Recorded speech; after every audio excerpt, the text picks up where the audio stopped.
and we are live. Hello Instagram. James here from Lads Talk Health, just waiting for my mate Harry. Send him a request, shall we?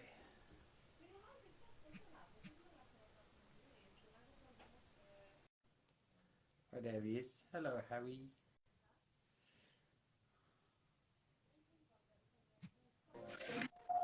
Oh, we're in. Hello, hello. Oh, you're right. Good mate, you? Yeah, really good. Thank you, mate.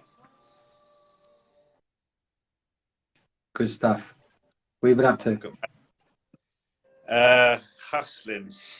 Just reaching out to a lot of people, taking them through experiences, and working on something on the education side of number 1 fitness. Nice. So you've been busy? A little, yeah. I enjoy it though. What about yourself? The missus has been really poorly actually, so I've been battling with hospitals pretty much most of today, trying to get because at the minute with what's going on with the virus, it's crazy how the experience I've had today with hospitals, the actual person telling me, look, I'm really sorry, we're empty, but we just can't see anyone at the moment. It was incredible, even private. So I was phoning private hospitals in London and being told, even though I was willing to pay, that I couldn't get her in at the moment because they're on lockdown for the NHS. So I was saying, what, are you busy? She went, no, we're empty. Anyway, so that's off subject, off topic. But yeah, other than that though, really good. She's going to be fine. It's just, it's not nice when you see the missus in pain, you know, that constant. So yeah, other than that, everything is dandy. So do you want me to introduce tonight? Yeah. Okay, so tonight's chat is it's a big one for me personally, definitely. It's about mental health. And just to point something out, although this is called Lads Talk Health, this is just two lads' perspectives. I mean, Harry and me was discussing prior to this going live. Feel free, any women, and in fact, I'd love it for someone to go in and go, "Oi, that's from a lad's perspective, and this is from a female perspective." Love to. So if anyone out there wants to engage and pull us, because that's the point of this, is it not, Harry? Is to open platform it. Yeah, definitely. I think you made a key point. It's like there's two lads from our perspective, two life coaches. So we're looking at it from one way, I guess, but it's not exclusively for lads. So I think that's the key part. Is health affects everyone, and our clients are a mixture of men and women and animals. That sounds crazy, but that's true. Hey, Fatima. Yeah, so mental health, and I mean, this is a great subject. I mean, that, you know, traverses any sex. This is something that is probably more poignant than ever because of what's going on. Like, people are more than ever. I mean, just conversations I'm having with people is people are stressed. Stress is a direct symptom of mental health. It is. Everyone, I ain't mentally. I ain't got mental health issues. I hear that. We all have mental health issues to an extent. And yeah, so tonight's chat is going to be about mental health, our take on it, my take on it. I mean, just to elaborate on why it's personal for me, is I've been a registered carer for just over 20 years, and the person that I've been caring for the whole time, unfortunately, he had a really bad mental breakdown. So I've seen it up close and personal with someone that I love dearly, and how it's affected them. And as I was saying to you, Harry, recently, how it's taken 20 years to be able to talk to him about what he is doing when his mind's gone, basically, when he's ill at that point. Because it's the same cycle with experience for nearly 20 years. 2-3 good years, if that, maybe a year sometimes. And then these little telltale signs start coming in, that follows this weird pattern. I shouldn't say weird. It's weird to the world because some of the things that people do when they're mentally ill is not the norm, if you like. But I had a pattern. It's the same pattern every single time, which results, long story short, in me having to section this person. But what's really interesting is, since becoming a life coach and since working with corporate clients, people that are extremely established, doing extremely well, and definitely not on the mental health spectrum, so they think.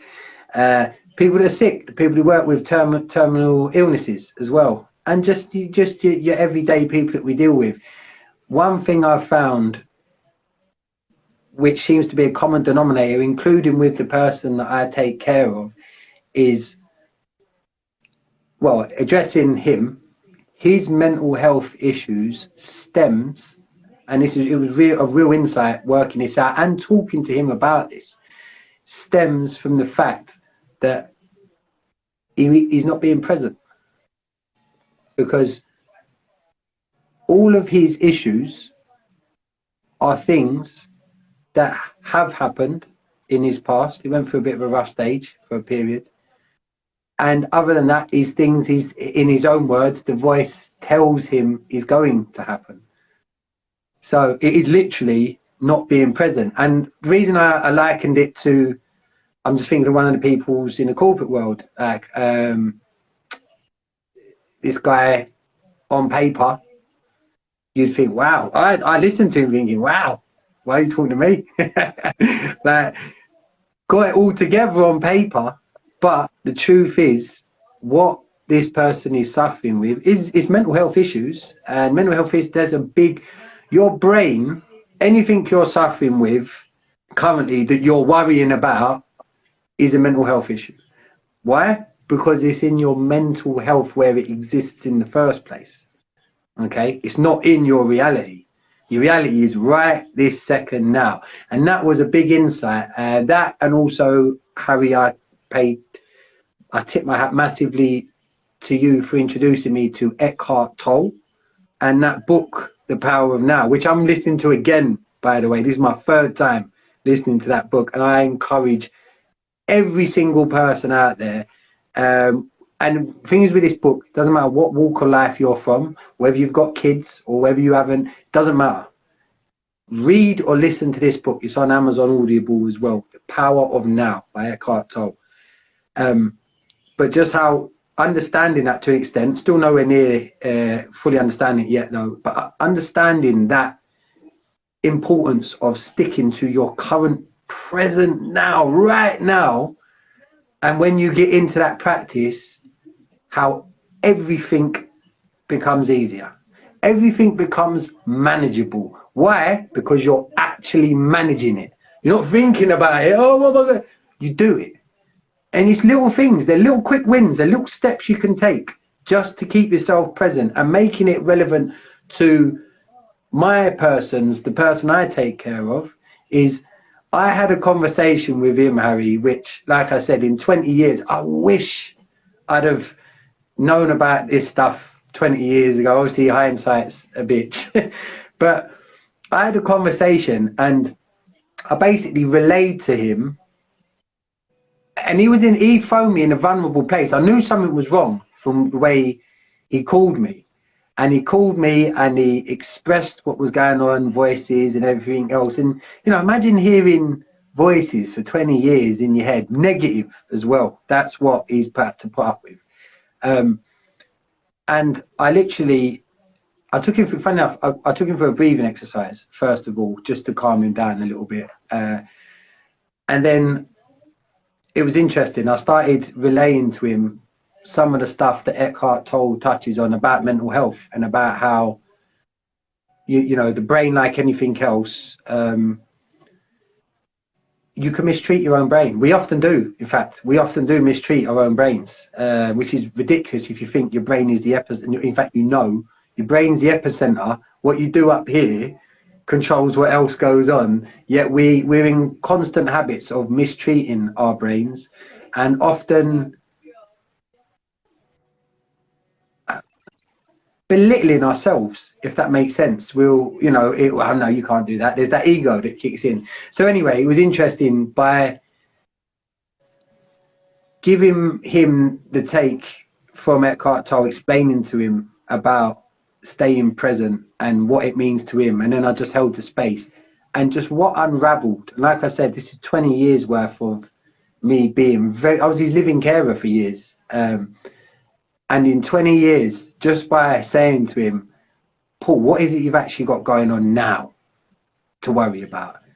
It just bang, ping, ping. And it's been amazing because since this is a little while ago now, and I'm now talking to him about this sort of stuff, and he's telling me, oh yeah, I'm telling myself in the mirror, you know, I am now, I am now, I am now. And I was just like, and it was just hearing his tone in his voice, just to change the hope, like, oh, this is something that, you know, it's not medication, it's something I could do myself. And yeah, it got me thinking, which is why I wanted to touch on mental health, just how relevant currently mental health issues is. You know, there's a lot of people confined in very, very small spaces. And yeah, just to make sure, you know, just to talk about it, like me and you, just talk about it, and let's make sure people know it's okay to talk about. Sorry, mate, I've grabbed the light there for ages. But yeah, that's why I wanted to touch on mental health issues. Yeah, so mental health, I guess you said it affects everyone. And I like to look at mental health from a positive standpoint as well, because it is still our mental and it's still health. And we get caught and it's all bad, it's all bad. No, if we come present, we can say that's bad, but we can be here and focus on what we want. And I've been in the fitness industry for 16 odd years now, so health's obviously been a big part, and I'm looking at nutrition, I'm looking at fitness, maybe activity. But over my journey, working with clients as well, it was the whole spectrum. And I think health for me is all facets. It's not just one particular thing. So when people are in a bad place, their attention is kind of honed in on something. And I think once we get people to become aware of all these other things that also influence your health, your sleep, your food, your activity, your affirmations, if people can slowly start doing just a tiny bit of them and then feel it, all of a sudden it's them making the choices again. It's like they're in control. And I think that's the power thing for me with the coaching that we do, and explaining being present. Because it is so simple when you think about it. Oh no, it's now. It's just now. It's so hard to get your head around, and it's very like. But really, if you break it down, this is the only moment. I think it takes years to understand, and there's moments that people have. It's like, oh, and then they try it, then they believe it, and it's like a back and forward. But once you get to a certain point, you realise that it's us that's in control of our life, really, and mental health is a big part of that. And for those that I'm not playing down, believe me, I'm not playing down how difficult mental health issues is to deal with. Like I said, I've seen it firsthand. Listen, I'll be straight ahead. I don't think I've ever told you this story. So as probably we all know by now, I went to prison. Now, prior to going to prison, I went on the run. Okay, and me and the person I ran with, we went to Ireland, and it was interesting because that was the first time I'd been away from home, you know, and it wasn't just that for an extended period, but it was also away from everyone. So I had this person in Ireland, but I didn't have a support network, and I was still only a kid. I was still only, I just turned 18 when or 19. I was around 19. So as big and as whatever I thought of myself at the time, I look back at myself now. I mean, I'm still a kid now. I'm still learning all the time now. But I mean, I was completely naive back then. But I never forget. It's quite embarrassing really to think about. This is just a small story of where definitely my brain cracked for an evening. So I was on my own out there. I managed to meet a girl, and I met this random working on the sites. That's all I could do out there. I was working on the sites, cash in hand. Met this other random guy from London whilst I was out there. Poor geezer, right? Just met this random guy, and got to know him. You know, knocked about, introduced him to the missus and all the rest of it. But it was weird because I was going through a bit of a weird period in myself at that time. I think because I was missing my home, you know, the reality of the situation, being on the run from the police and all the rest of it. But I never forget it. I was laying in bed one night, and I don't know if you've ever had this yourself, where you've overthought something. I just in my head created this scenario that this guy that I just met was trying it with my missus. Was trying to get on with my missus. He's trying to get in with me because he just wants to get with my missus. But just a random thought, mate. It engulfed me, like encompassed that. I've never had anything like it since, touch wood. But I just built this whole scenario, and in my head it had to the point where 3 o'clock in the morning I phone him up. Poor geezer.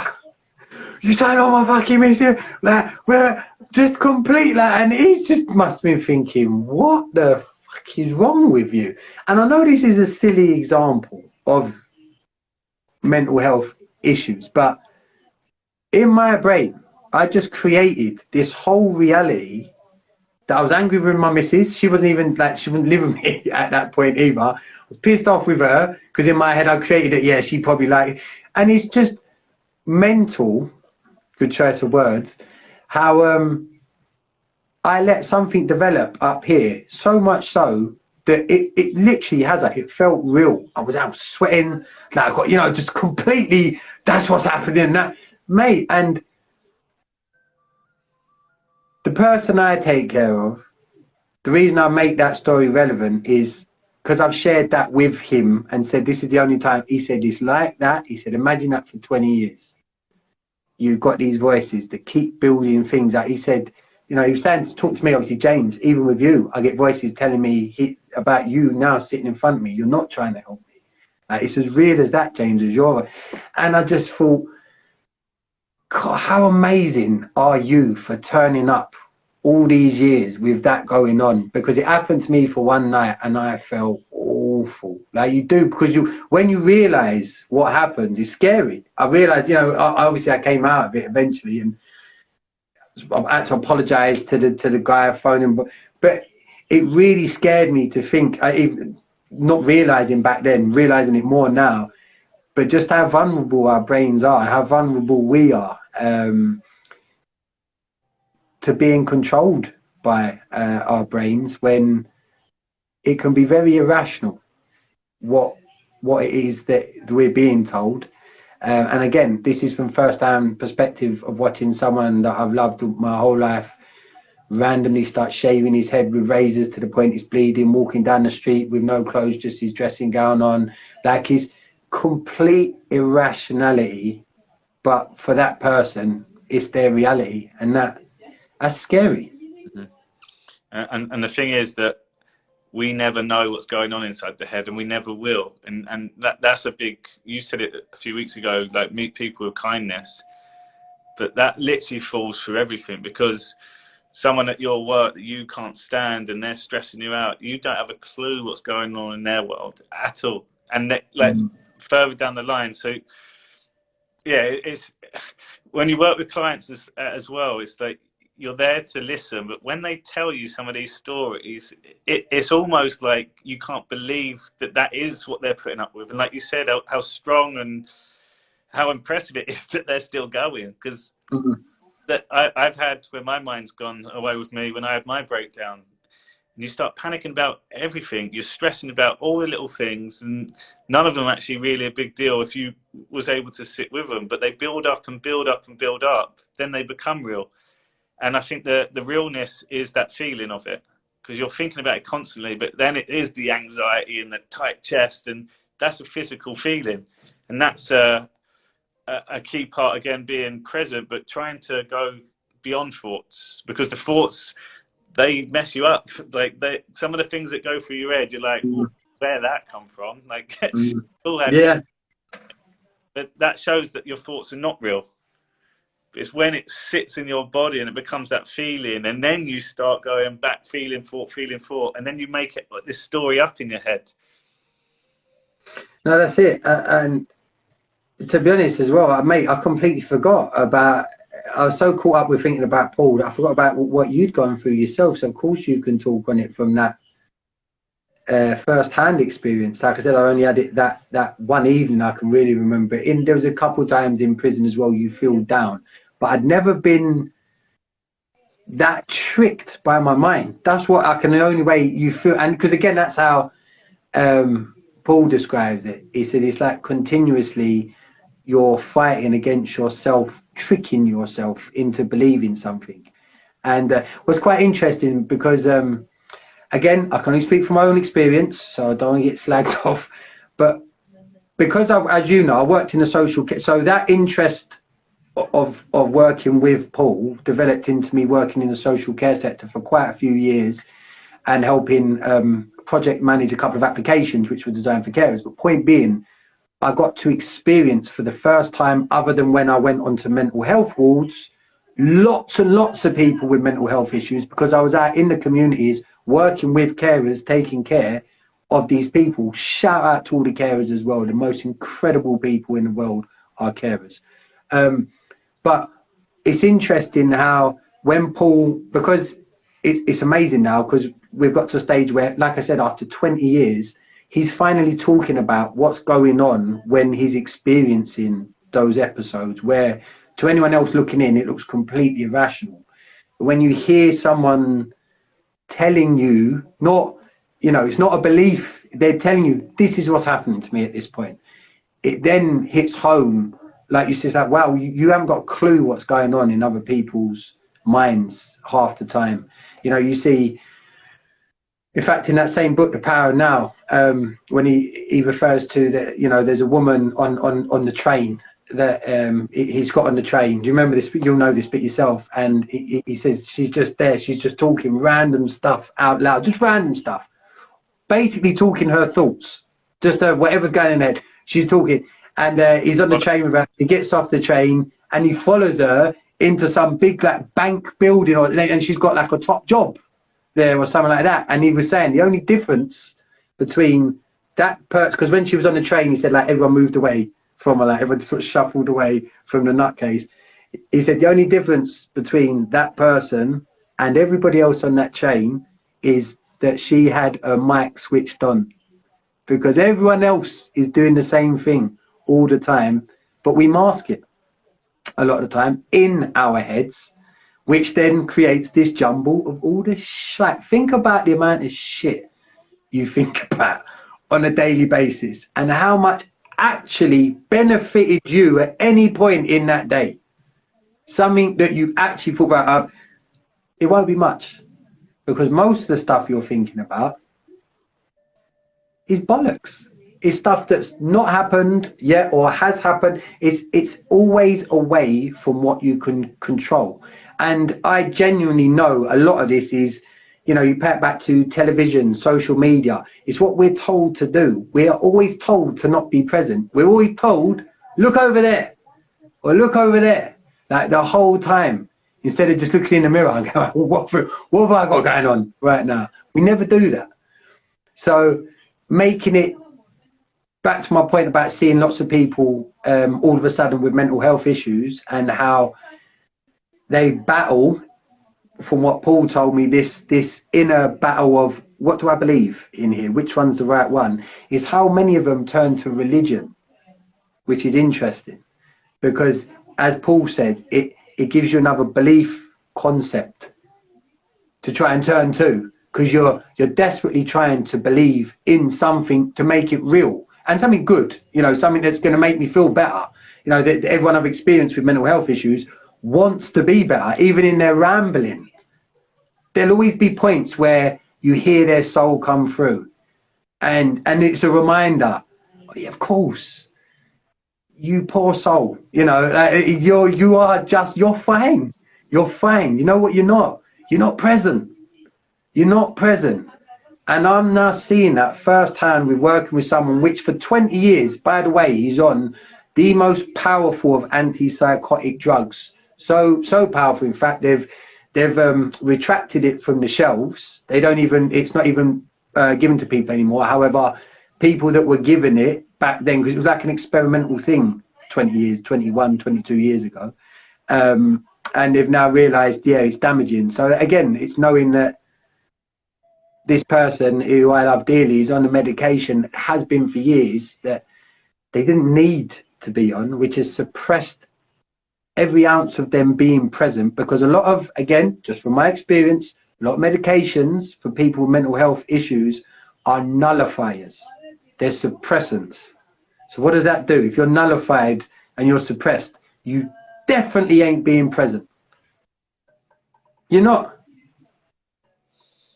Well, look at what's going on at the moment then. Let's kind of use your traditional mental health issues. So we got. Hey Jojo, sorry, shout out to Jojo, so accurate. Thank you, Jojo. Please pipe in anyone if they've got any points on this as well. I can't see any of the comments on this. Can't see anyone.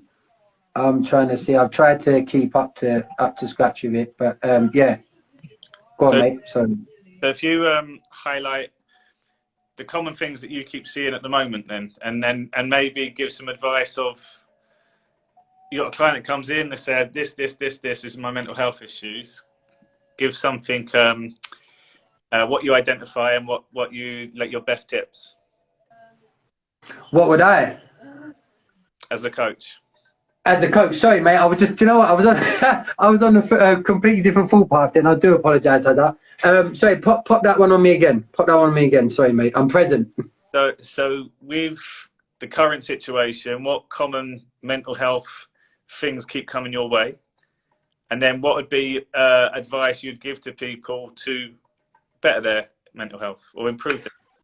Well, do you know what? It's interesting because currently the stock of clients that we've got, but we've got our own individual ones as well. And there's a point to this. It's such a contrast because we've got the corporate lot, we've got the, people from the fitness background, and a lot of the people working with terminal illnesses. What's quite interesting, I'd say the people that are most present, without a shadow of a doubt, are the people with the terminal illnesses. Okay, and as you know, that's where my journey started with life coaching 6 years ago, as it was starting to work with these people, and what a lesson that's been. And I say the advice I am giving, this is just my noise you're hearing, this is coming from people that have been told, though, that they're dying and nothing else can be done. Okay, because it's funny how every single one of them has said the same thing, and I'm going to make it relevant to your question. So what would I advise people right now is, first and foremost, take a second just to breathe.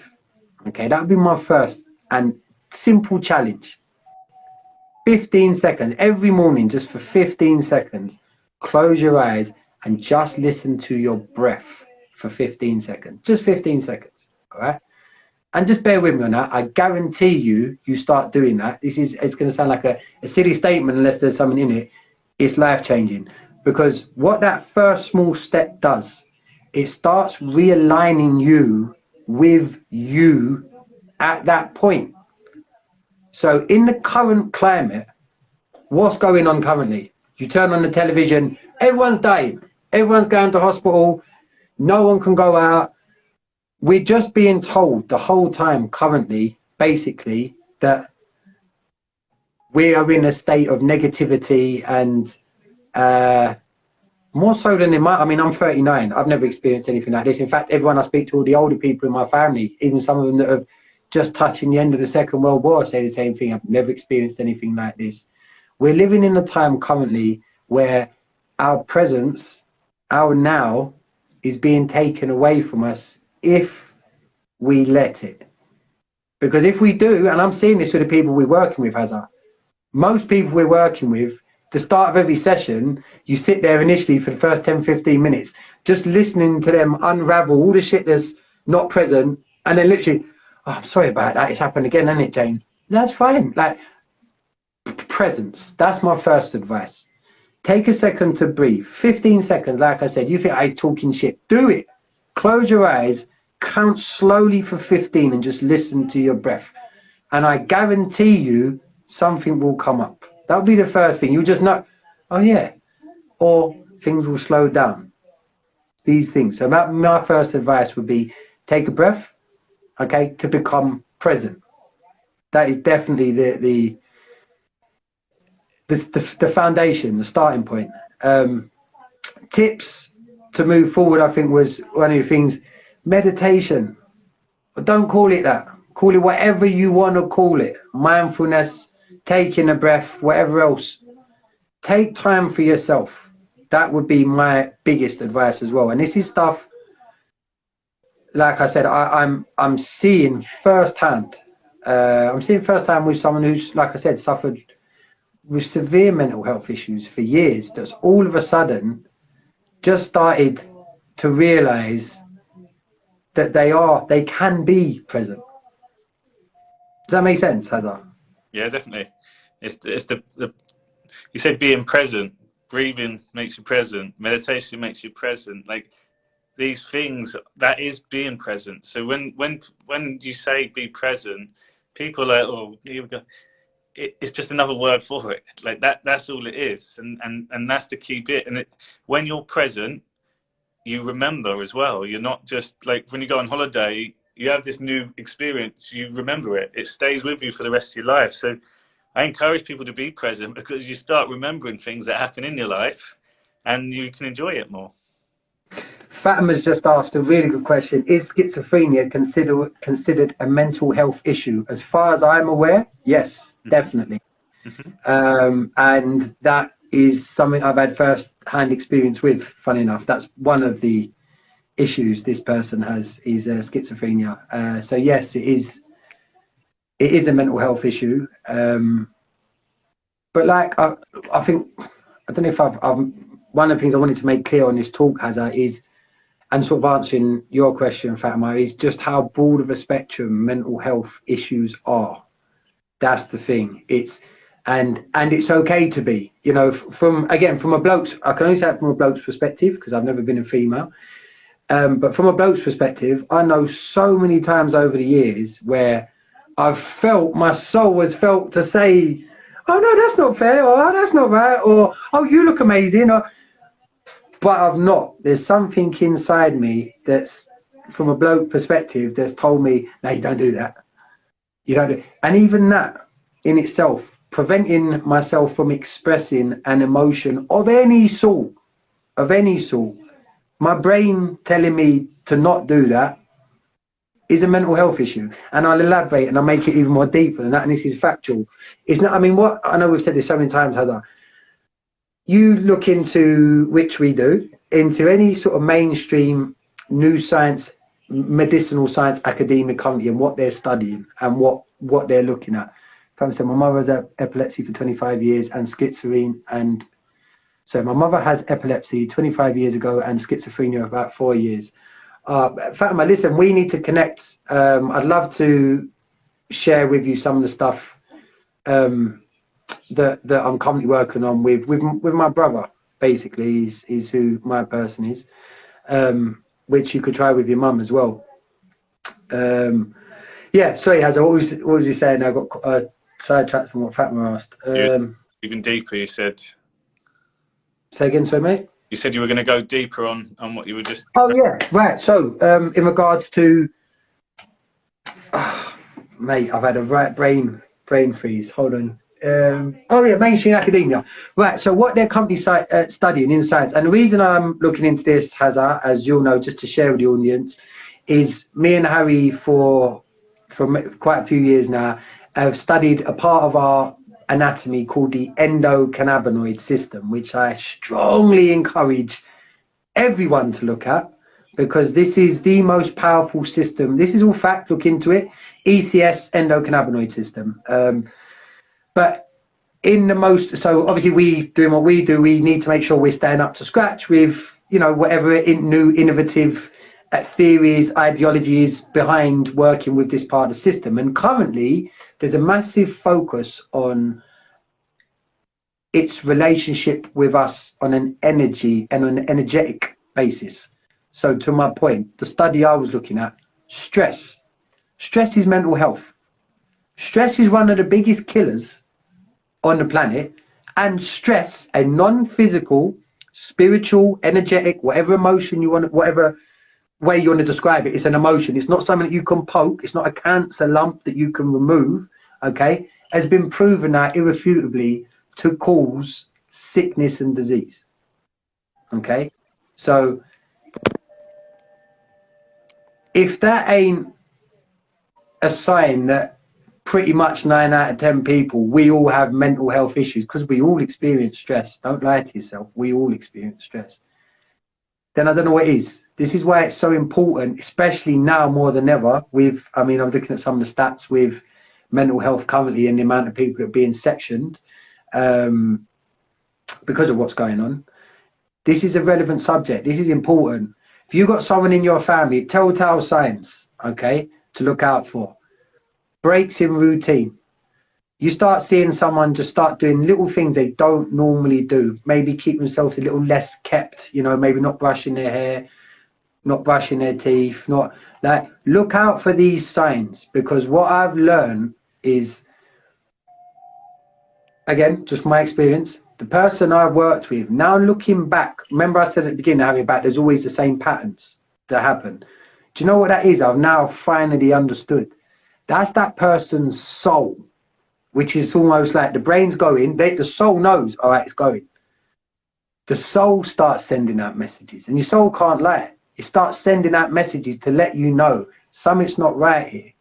So what I definitely advise to people as well is, especially with what's going on currently, is if you get a gut feeling that something just might not be right with someone, call them up, phone them up. You're right, mate. You're right, mum. You're right, whoever it is. Because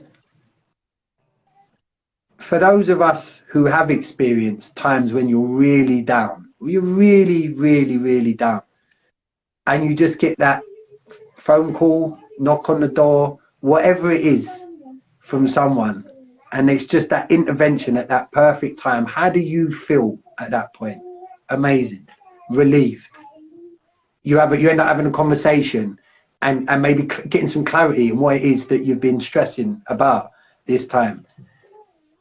And that all comes because you're able to talk and offload what it is that's playing on your mind. And then that person who's listening to you, and this is what I love about being a coach, and this is what we do with our clients, is listen, is they can bring you back to the present. So you, and I know this is fact because I've done this, is you can save someone from completely cracking just by giving them a bit of time to talk, literally just to talk and just to really listen to what it is they have to say, and then come back at them with something that is present.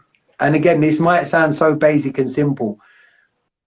Even if one person understands what I mean and puts this into practice, I'll be so happy, because it's changed the last 20 years. Like I said, if I had just been putting this into practice, I genuinely think my brother would have had a complete different experience, because everything that was done when he got sick in the first place was all about him being sick.